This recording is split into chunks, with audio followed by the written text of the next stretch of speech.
બનાસકાંઠાથી સામે આવી રહ્યા છે, જ્યાં ગાડીમાં આગ લાગ્યા હોવાની ઘટના સામે આવી.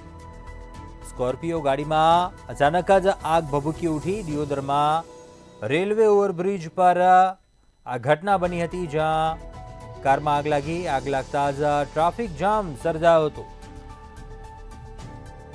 આગ લાગતા ગાડી જે બળીને ખાખ થઈ ગઈ.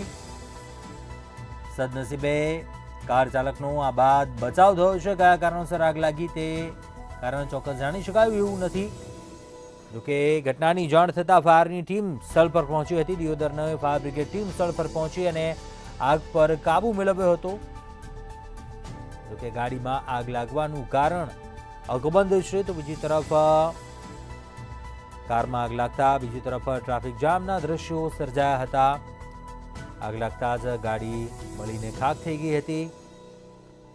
તો કે રાહતના સમાચાર છે. સદનસીબે ગાડી ચાલકનો આ બાદ બચાવ થયો છે.